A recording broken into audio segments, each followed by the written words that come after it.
Alimentos transgênicos. Os alimentos transgênicos correspondem aos alimentos que são geneticamente modificados, ou seja, aqueles que possuem o DNA modificado. Esses alimentos são produzidos em laboratórios por meio de técnicas artificiais de engenharia genética. Assim, os embriões são alterados na medida em que recebem um gene de outra espécie. O que é engenharia genética? Engenharia genética é a comercialização de alimentos geneticamente modificados e é considerada uma área promissora por oferecer perspectivas de inovação ao melhoramento convencional das plantas. Porque a manipulação de material genético das plantas e de outros seres vivos contribui, sobretudo, na obtenção de alimentos menos perecíveis, mais saudáveis e mais seguros. Legislação sobre os alimentos transgênicos. Conforme a legislação em vigor, é obrigatório o rótulo de identificação em alimentos transgênicos, com o intuito de alertar o consumidor sobre o que ele está consumindo. No Brasil e na União Europeia, são apresentados rótulos de produtos com até 1% de componentes de alimentos transgênicos. O símbolo padronizado é representado por um T no interior de um triângulo amarelo e deve estar inserido na embalagem dos alimentos. As vantagens dos alimentos transgênicos são a maior produtividade, redução de custos, aumento do potencial nutricional do alimento, plantas mais resistentes às pragas, insetos, fungos, vírus, bactérias e aos agrotóxicos, a inseticidas e herbicidas. Aumento da tolerância das plantas às condições adversas do solo e clima e redução do uso de agrotóxico. E as desvantagens dos alimentos transgênicos são o desenvolvimento de doenças como reações alérgicas, câncer e etc. Desequilíbrio ambiental, poluição do solo, da água, do ar, desaparecimento de espécies e perda de biodiversidade e contaminação de sementes e etc. Vou falar um pouco sobre as células-troncos. Você já parou para perguntar por que as células-troncos ela é indicada para pacientes que têm leucemia e por que depois de um corte a pele consegue se regenerar? Isso tudo está ligado à célula-tronco. O corpo humano ele é composto por várias células, como por exemplo glóbulos vermelhos, que são responsáveis pela troca de gases e transportar nutrientes. Os neurônios eles transmitem estímulos nervosos para várias áreas do nosso cérebro. Células-troncos também são conhecidas como células coringas, que têm a capacidade de se gerar células especializadas. As células-troncos são as primeiras células a se formarem depois da fecundação e darão origem a todas as células. Elas surgem a partir de um espermatozoide e um óvulo, que dão origem a um zigoto. A partir disso, a divisão acontece de maneira sucessiva, formando 8 células, e elas não têm diferenciação na função, são chamadas de células totipotentes, capazes de formar qualquer tecido. Pluripotentes, ela se transforma em todos os tecidos do corpo humano, só que ela não forma anexos embrionário e nem a placenta. Multipotentes, quase todos os tecidos do corpo humano, como por exemplo, polpa dentária, tecido adiposo, medula óssea e o sangue. Olitopotentes, poucos tecidos do corpo humano, como por exemplo, célula trato intestinal, fígado, entre outros. Unipotentes, um único tecido, como por exemplo, célula progênitas. Existem vários tratamentos de célula-tronco, como por exemplo a clonagem reprodutiva e a clonagem terapêutica. Clonagem terapêutica. Depois da divisão, são retiradas da célula a célula totipotente e pluripotente, e depois o resto do embrião é descartado. E isso repercute muito porque envolve questão religiosa.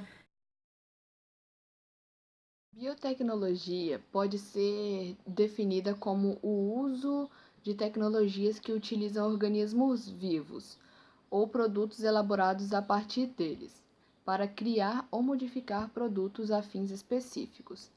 As aplicações mais importantes da biotecnologia estão relacionadas à área de medicina, além da agricultura, produção de alimentos e trabalho no meio ambiente. Embora o ser humano utilize a biotecnologia há milhares de anos, Os conhecimentos em diversas áreas científicas, em especial os relacionados às moléculas de DNA, revolucionaram o modo de manipular os organismos, a fim de obter certos produtos e processos. Assim, atualmente, a biotecnologia apoia-se em grandes partes nas técnicas de DNA recombinante. A aplicação da biotecnologia na medicina é em produções de insulina, medicamentos e vacinas, produção de anticorpos em laboratórios para pacientes com sistema imunitário deficiente, terapia genética para tratamento de doenças como câncer, pesquisa com células-troncos para fins terapêuticos e na agricultura, com produção de insumos como os tais fertilizantes, sementes e agrotóxicos, melhoramento genético das plantas, processamento de alimentos transgênicos. E no meio ambiente, a biotecnologia é usada na bioconservação de resíduos provenientes da agricultura, produção de biocombustíveis a partir de organismos vivos ou resíduos vegetais e produção de plásticos biodegradáveis a partir de microalgas. E o ponto positivo da biotecnologia é o aumento da produção de alimento, possibilidade de se obter alimentos mais nutritivos e com propriedades medicinais, técnicas terapêuticas para doenças que ainda não têm cura, produção de medicamentos além de hormônios, anticorpos e insulina, e produção de produtos biodegradáveis para reduzir a poluição ambiental.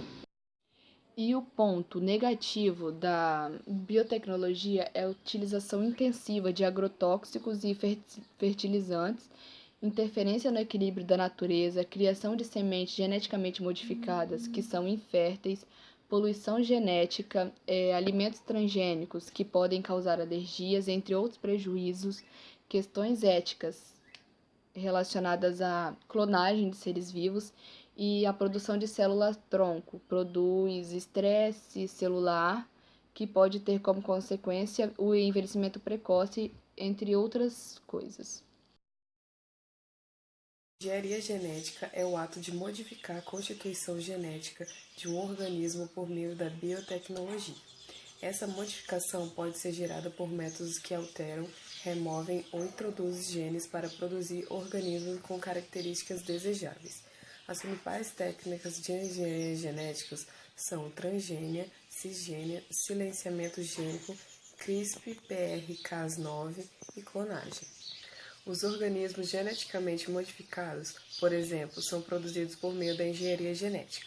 Os métodos trazem inúmeros benefícios à humanidade. Suas técnicas podem ser aplicadas na área da saúde, na agricultura, na produção de alimentos, fibras e energia e na preservação do meio ambiente. É importante lembrar que melhoramento convencional não é considerado uma forma de engenharia genética.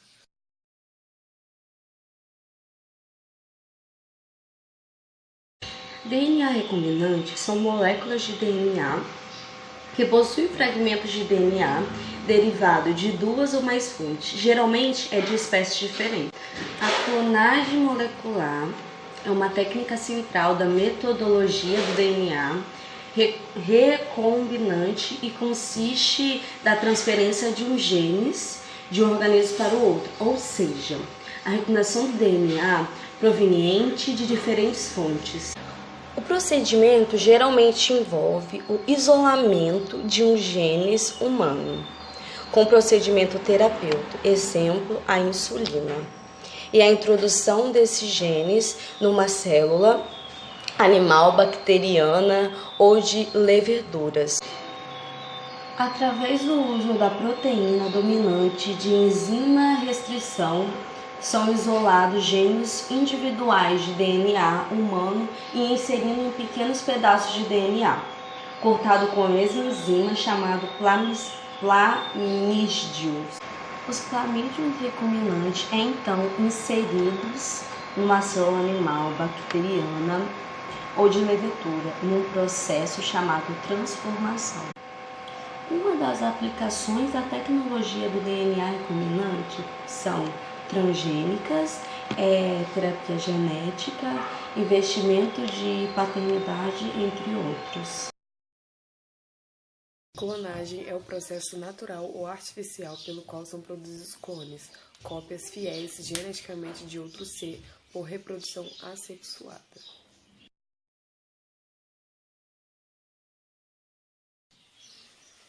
Os cientistas tiraram o ADN de uma célula epidérmica e colocava-se no ovo de uma mulher de qual foi previamente retirado o ADN. Uma faísca de eletricidade iria dividir o ovo e após alguns dias teria um embrião geneticamente igual a si. A ficção da produção de clone humano não é prioridade. O que os cientistas pretendem é produzir células humanas clonadas que podem ser utilizadas para tratar algumas doenças. As células somáticas são retiradas do doador. Essas células são cultivadas em laboratório. De uma doadora colhe-se um óvulo não fertilizado. O núcleo contendo DNA é retirado do óvulo. A célula cultivada é fundida ao óvulo por meio de corrente elétrica. Agora temos o óvulo fertilizando com uma nova informação genética. Este óvulo vai se desenvolver até a fase da bácula, o embrião com mais de 100 células, onde estão as células-tronco. Um dos pontos negativos são técnica de baixa eficiência, vários fetos morrem durante a gestação ou logo após o nascimento, grande número de anomalias, envelhecimento precoce, os clones seriam maiores do que o normal, denominado de síndrome do filhote grande, e lesões hepáticas, tumores e baixa imunidade. Utilização da técnica de clonagem para obtenção de células-tronco a fim de restaurar a função de um órgão ou tecido. A clonagem terapêutica teria a vantagem de não oferecer risco de rejeição se o doador fosse a própria pessoa. Exemplo, reconstitui a medula em alguém que se tornou paraplégico após um acidente ou substituir o tecido cardíaco em uma pessoa que sofreu um infarto. Diminuição ou fim do tráfico clandestino de órgãos, ajudar casais inférteis que não podem ter filho, mesmo após anos de tratamento de infertilidade. E o melhoramento animal, resgate de material genético, maximização do potencial genético de uma raça.